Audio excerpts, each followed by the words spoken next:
Short on time, but want to create? And you want to finish a page in one sitting?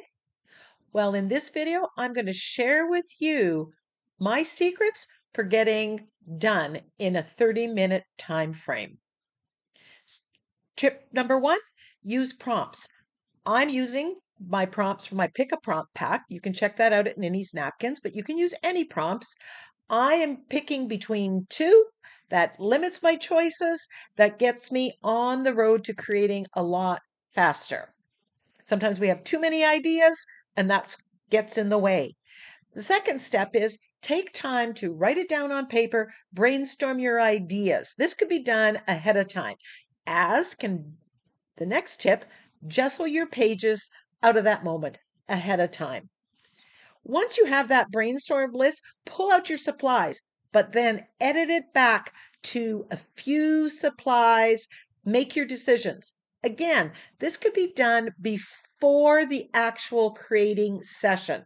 So all this pre-done stuff catapults you forward and allows you to finish in that 30-minute time frame when you actually start to get out the paint and paper and the mess. So here I'm just going through some of the items, making decisions and editing back my choices. I've decided that I'm going to use the Stamperia stencil. I love some of the elements on this. And I'm going to go a little bit simple. Speaking of simple, limit your color choices and your color palette. I am using not unbleached titanium, quinacridone magenta, and Naples yellow with white gesso. And I'm just mixing it on the page. I'm getting wet on wet here. It's making a third tone. I'm getting lots of bang for my buck, but limit your color choices. Less to put away, less to work with, and it's really quite highly effective on the page.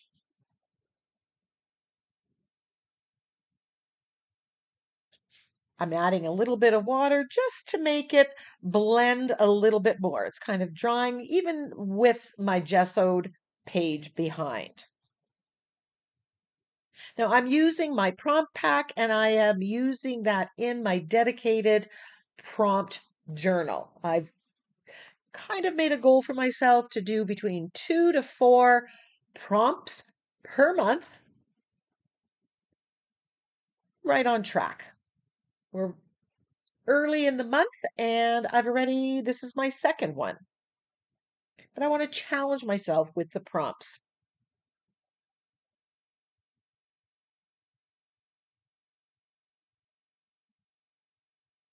So I'm just adding color, building up if I want more Naples yellow, if I want more magenta, if I want it knocked back and lighter, I'm going to add some white gesso. Now I'm going to use this Stamperia stencil and I am going to put black modeling paste through the stencil. I like the contrast of black and pink. And I want to add a little bit of texture on the page. And I'm using TCW's black modeling paste. They have a black stencil butter as well that would work equally as well as this. I'm using a palette knife and I'm going to put it through the stencil very carefully. I'm taping down the stencil. I've masked off areas where I don't want the modeling paste to go through.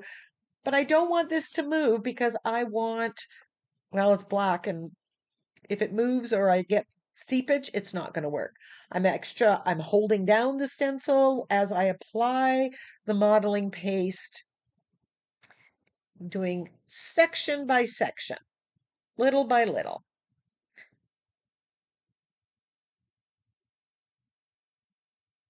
Now I wanted to, with the cherry blossoms that are on the stencil, or maybe they're magnolias. I don't know. What do you think? Let me know in the comment section. I was going for pink ones, but instead I'm doing the background in the color of the flower. And I like kind of using kind of a reverse thing in that, and then using black and white to enhance or bring out the page. So even though I'm not painting the flowers pink, it kind of gives the illusion that the flowers are pink because my background is pink.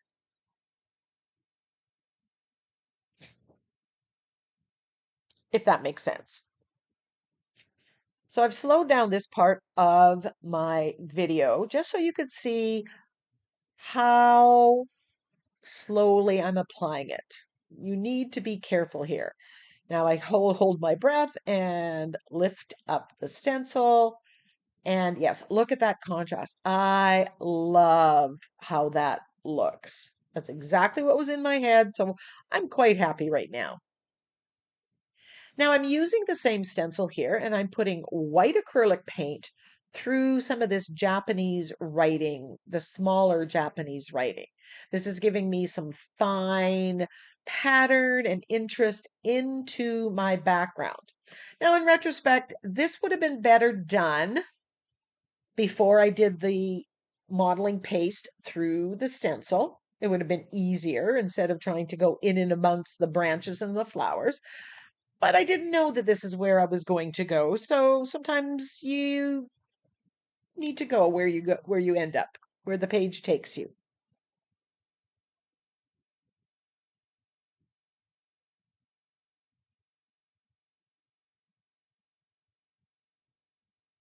Now, at this stage, I thought I was going with this orientation of the page. And as you'll see, I end up turning the page later.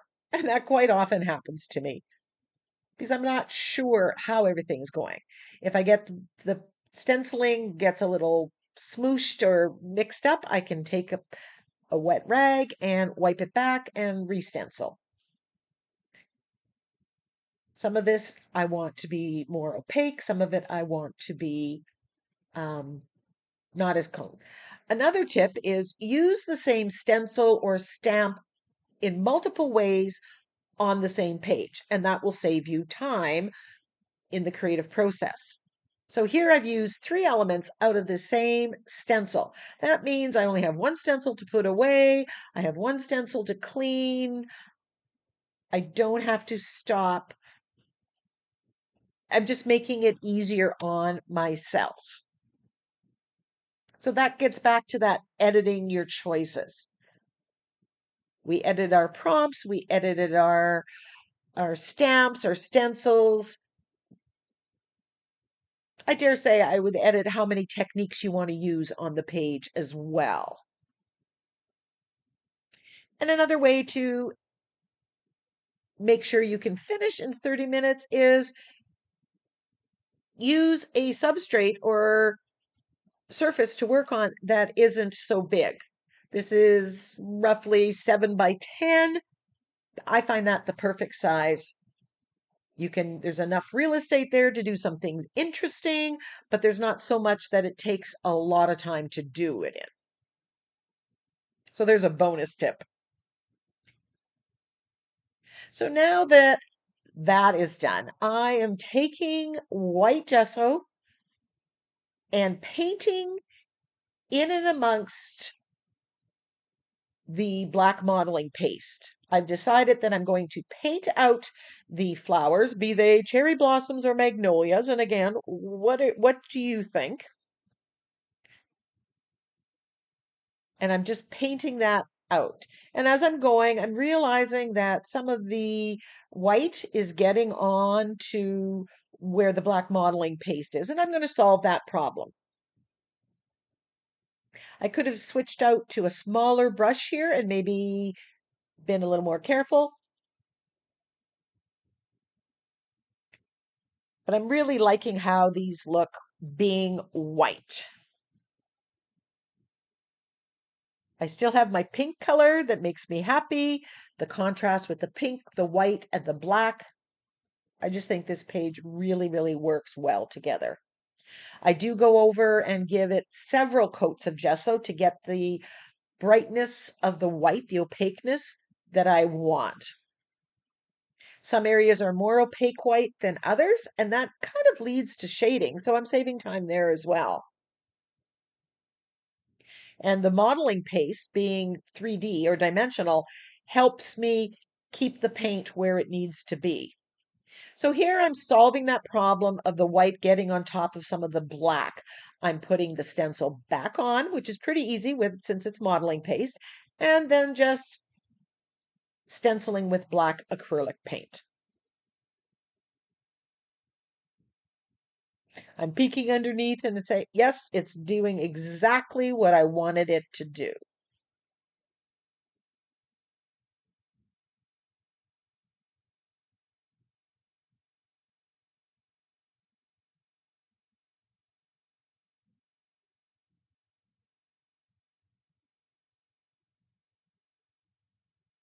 Crisping up that black paint. Loving it. I turn it that way, and at this point I decide, I want to do it this way. So one of the things when I did modeling paste, that requires drying time. So one of my tips is use the drying time. Cut out your focal image or look for it. Cut out your sentiments or narrow it down your choices. Clean up your area while it's drying. That maximizes your time and helps you finish within that 30-minute time frame. So here I'm in my Choosing Joy sentiment pack, and I looked for a sentiment that you had a lot of black and white, you had bigger font or bolder fonts, and that kind of went with the Japanese theme. Here I'm putting a border on my page and I'm using a TCW stencil. I think it's called Ethereal, this little flower motif, and I am going around three sides to give it a border. This is adding the black-white contrast. Now you can see all that detailing from all the stenciling that we did, but we used it in a way that there's a lot of interest in that background. And definitely, if we looked at this, one might think, oh, yes, the prompt would have been Japanese or magnolia blossoms. Now I did a double border here. I'm thinking it might have been a little too thick. What do you think? Should I have gone just with one row of flowers, or does the two look better? I shade around the outside edge or with my angle brush. Again, this further frames the page, melds the black with everything that else that's going on.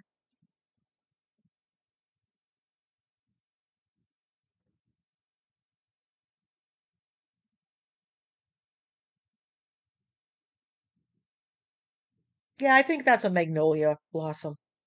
And then I splatter with gold paint, which I have pre-mixed. So that's another way you can save time that I didn't mention. Have it, if you're doing a lot, have some splatter paints pre-mix in a container, then you don't have to start from scratch. So the more things you can have in your stash and the more things that you can have ready before that 30-minute create session will all make it possible for you to finish in that 30 minutes. Here I'm gluing it down with some fluid matte medium or gel medium.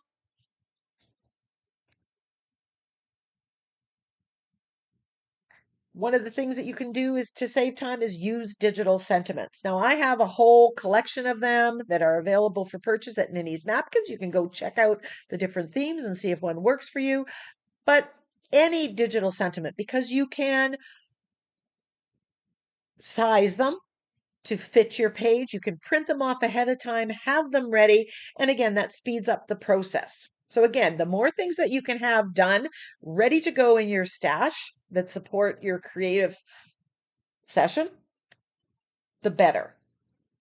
The less time you have to stop, start in the middle of the creative session.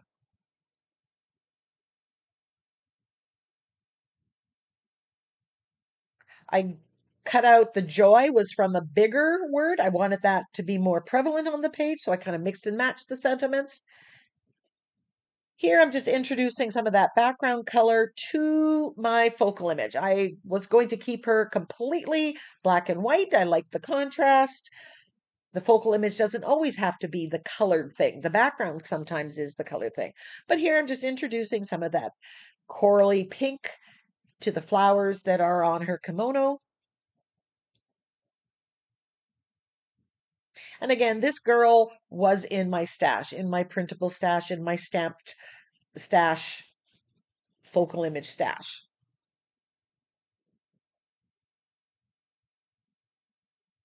So when I saw the theme Japanese, this was one of the things that I was able to pull and use.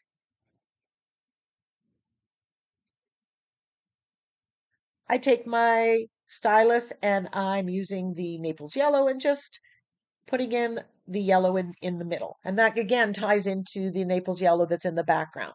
And then a quick shade around my focal image just kind of makes it more grayscale. I could have painted her hair completely black. I think that still would have worked with everything that I had gone on. So with the focal image, some of it's painted, some of it's not.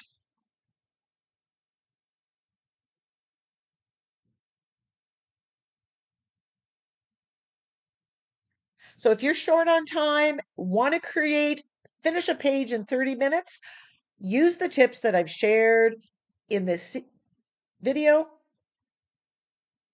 Check out all my stuff at Ninny's Napkins. Here's the other prompt page that I've done this month. You can check out that video. Until next time, go get creative.